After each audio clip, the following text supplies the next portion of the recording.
You're listening to That Home Loan Hub. I'm Zibuni Salimova, here to make home loans and property investing simple, smart and stress-free.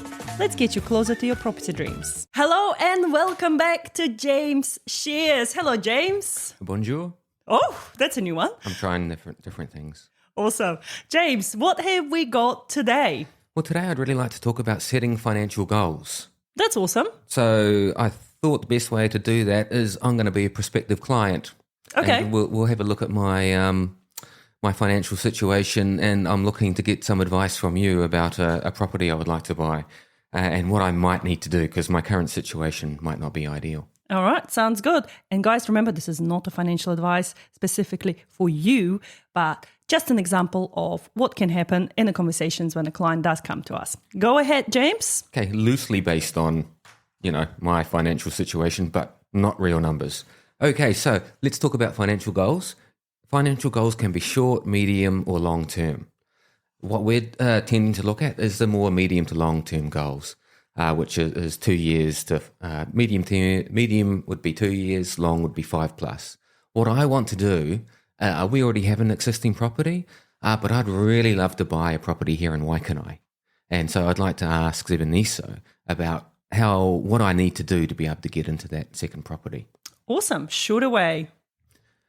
Okay, so we have one existing property. We have about $400,000 equity in it, owe about $300,000 on it. We only have one income at the moment, which is around about $80,000. So we are cash poor. Asset rich. Asset rich, I think you would say. Well, I'd like to say asset rich, but let's go cash poor. So what do I need to get? What do you think I need to do to get my income up? What sort of income would I need to get that property in Waikanae? Okay, well, first of all, you really need to start educating yourself on equity that we can actually use for the bank. And this is the trap where a lot of people fall into. Because just before you said your property worth is about 700K and you've got 400K equity with the mortgage of 300. However, if you sold today, sure, you've got that 400K cash left on hand. However, for the bank, when we assess the equity available to you to use, we can only go up to 70% LVR if it's an investment property or up to 80% LVR if it's your own occupied property. So for instance, in your case of 700K property, we do need to, are you going to be living in it or you're going to leave it as an investment property? That's a very good question. My preference is, since I love coming to Waikanae, I think it might be quite cool to just come and live in Waikanae. Lovely. So let's pretend your 700K property is going to remain as your investment property, and eventually your kids may return to their roots. So you need at least 30% equity remaining in that before we can use anything else. So that leaves me available loanable value to you, 490. Yeah. 490 minus 300K mortgage, you only have 190K as your deposit for your next property. Right. So 190K equity for your next property. And that's going to be your 20% deposit. Because it's your 20% deposit, you can actually buy a property up to $950,000. All right. So this is just based on equity only, purely on equity. Now, income-wise, let's look into the income. So you ask me what should be your goals. The rule of thumb at the moment is 5 times of your income is how much you can borrow. So in overall, if you are needing to borrow 950K plus 300K existing mortgage, that's 1.25 million. Yeah. If we divide it by 5, you need an income of about 250K. Okay. I've got a bit of work to do in that area.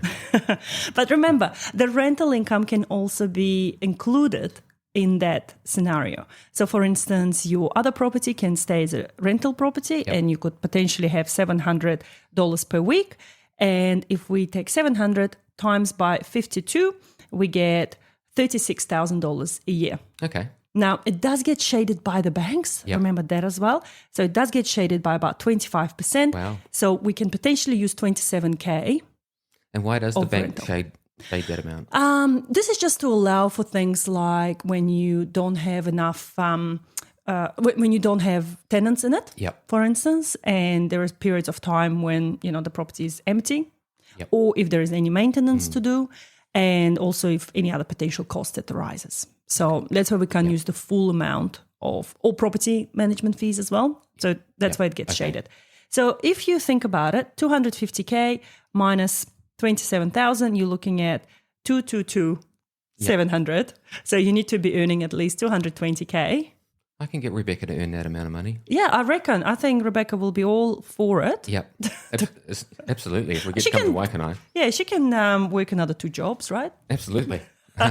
Well, James, so the goals are for you really is equity. You've nailed it. You've got enough equity there for you to buy something decent in Waikanae, but income is an area for you guys to work in and maybe get, 2 solid jobs, 100K each. Yep. And rent out your property in Manawatu and you're ready to go. Oh, we've got options. It sounds like I've got some good long-term or medium-term goals, really. Say 1 to 5 years. Won't be happening this year. Maybe next year or the year Maybe next year or the year after. Absolutely. So for those that are listening, if you do want us to have a look at your goals, reach out to me and James. Now that he knows how to work out the goals and equities, he will be more than happy to share his knowledge. Absolutely. Thank you, James. And that's a wrap on that Home Loan Hub. Don't forget to hit subscribe and join me next time for more property tips and tricks. Your next smart move starts here.